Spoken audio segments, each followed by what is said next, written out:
Hello guys, welcome back to the channel. আমি functions কৰি আছিলো last video আমি composite functions চালো আজি আমি সাম invertible functions that is bijective function okay আচ্ছা সোয়া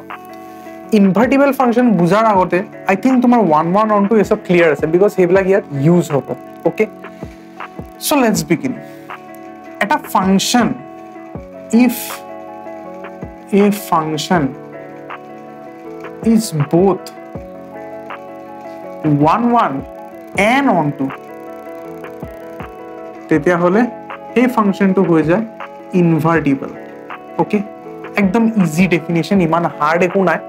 যদি এটা ফাংশন যদি 1 1 হয় আকো on 2 হয় তেতিয়া হলে ফাংশনটো হৈ যাব ইনভার্টিবল ক্লিয়ার 1 1 মানে ইনজেক্টিভ on 2 মানে সারজেক্টিভ ইনভার্টিবল মানে বাইজেক্টিভ 1 1 on 2 আমি একেলগে বাইজেক্টিভ বুলি কও সো কেতিয়াবা এনেকে হুদিব পাৰে যে যদি এটা ফাংশন ইনজেক্টিভ হয় সারজেক্টিভ হয় তেতিয়া হলে ফাংশনটো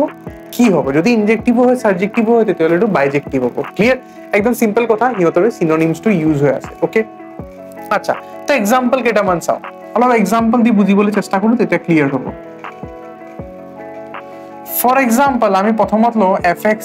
= x একদম ইজি একটা ফাংশন ললো সো আমি ডায়াগ্রামেটিক্যালি কৰো আমি জানো যে ইয়াৰ ফাংশনটো এনেকুৱা কিবাটা হয় ওকে স্ট্ৰেট লাইন হয় এন্ড তুমি চাব পাৰিছা মই যতে লাইন ড্ৰ কৰো এটো হঠাৎ কাট কৰিছে অকল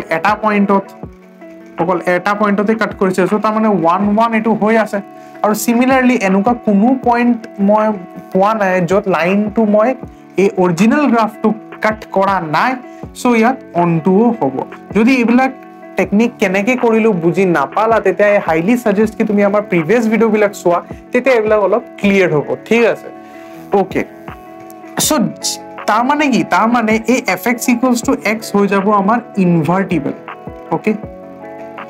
এতিয়া হে মেইন কথাটো হয় এতিয়া কোশ্চেনটো হতে যে find the inverse of the function so কেনেকে কৰো চোৱা আমি বেসিক্যালি প্ৰথমত y = x বুলি লিখি দিও ওকে মানে বেসিক্যালি y = x নহয় y = fx বুলি লিখি দিও তাৰ পিছত ফাংশনৰ ভ্যালুটো পুট কৰিলো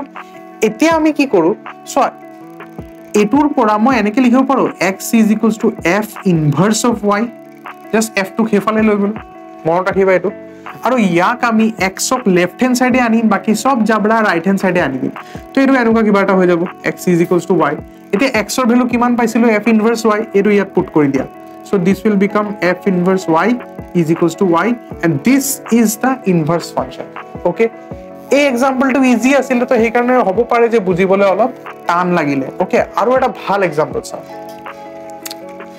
for example fx = মই চাও 2x - 5 লিনিয়ার एग्जांपल এ চাইছো ওকে তো সো আকৌ আগতে গ্ৰাফটো বনালে অলপ ইজি হ'ব এটো হৈ গল মোৰ গ্ৰাফ মই যদি 0 দিউ x ৰ ভ্যালু যদি মই 0 পুট কৰো তেতিয়া fx ৰ ভ্যালু মোৰ মানে y ৰ ভ্যালু -5 আছে এবাত ইয়াত কোবাত আহিব so this will be a point মই যদি ইয়াত 2 পুট কৰো মানে এফালে 2 যদি পুট কৰো 4 আইছে 4 - 5 মানে -1 এফালে কোবাত আহিব ফাংশনটো এনেকুৱা কিবা এটা হ'ব ঠিক আছে আৰু এটো ইভেন তুমি গ্ৰাফিক্যালি নকৰিলেও হয় every linear function it linear hoy jano to linear hoy power 1 hoy ase yat x or power 1 so every linear function is 1 1 hoy on 2 hoy ঠিক আছে this is the short take still যদি তুমি graphically কৰিব বিচাৰা তুমি যত মৰ্জি straight line আকা এটো এটা সিঙ্গেল পয়েন্টতে কাট কৰিব সো তাৰ মানে কি 1 1 হৈ আছে সিমিলাৰলি এনেকুৱা কোনো লাইন নাই যোনটো এই কাৰ্ভটো মানে কাট নকৰে এনেকুৱা কোনো জায়গায় নাই সো obviously to on 2 হ'ব ক্লিয়ার এটো on 2 হৈ গল এতিয়া আমি কি কৰিম ইনভার্স ফাংশন টো উলিয়াম সো ইনভার্স ফাংশন কেনেকে উলিয়া সো ফার্স্টত আমি আকৌ y = fx দি দিম এটো মনত থবা x = f ইনভার্স y সব জায়গাত কামত দিব সো ইয়াক মই এনেকে লিখিব পাৰো y = 2x - 5 তাৰ পিছত মই x ৰ টার্মটো লেফট সাইডে আনি দিছো তো এটো কি হৈ যাব y + 5 হৈ যাব আৰু ইয়াক মই x ক আইসোলেট কৰিলে y/2 + 5/2 হৈ যাব আৰু x ৰ ভ্যালু ইয়াত পুট কৰি দিয়া f inverse y = y/2 + 5/2 this is your inverse function clear এটোৱে হৈ যায় তোমাৰ inverse function একদম ইজি বস্তু অলপ ভালকে বুজিলে হৈ যায় ঠিক আছে এতিয়া ফৰ एग्जांपल তোমাক কৈছে যে চেক কৰা এইবিলাক বাইজেক্টিভ হয় নে নহয় check if bijective yes or no প্ৰথম এক্সাম্পল দিলে x স্কয়াৰ মনত পেলাইছো x স্কয়াৰ এটো আমাৰ অনটো আছিল অনটো নাছিলে বিকজ ইয়াৰ গ্ৰাফটো এনেকুৱা কিবা এটা হয় and a part to কি হৈ গল তুমি স্ট্ৰেট লাইন এটা ড্ৰ কৰিলে এটো তো গ্ৰাফটো ইন্টাৰসেক্ট কৰা নাই সো দিস ইজ নট বাইজেক্টিভ তাৰপিছত ফৰ এক্সাম্পল তোমাক কৈ দিলে ln x এনেকুৱা হয় আৰু ln x ৰ ডোমেইনটো কেনেকুৱা হয় ln x ৰ ডোমেইনটো হয় 0 ৰ পৰা ইনফিনিটি লৈকে হয় ওকে মানে এই 0 ৰ পৰা ইনফিনিটি লৈকে ৰাইট হ্যান্ড সাইডে আৰু তুমি চাব পাৰিছা যত মৰ্জি লাইন ড্ৰ কৰা এটো এটা পয়েন্টতে ইন্টাৰসেক্ট কৰিব আৰু এনেকুৱা কোনো লাইন নাই যত এটো কি হয় যত বস্তুটো তোমাৰ মানে ইন্টাৰসেক্ট নকৰিছে সো তাৰ মানে এটো 1 1 2 দুটাই হ'ব সো দিস ইজ আ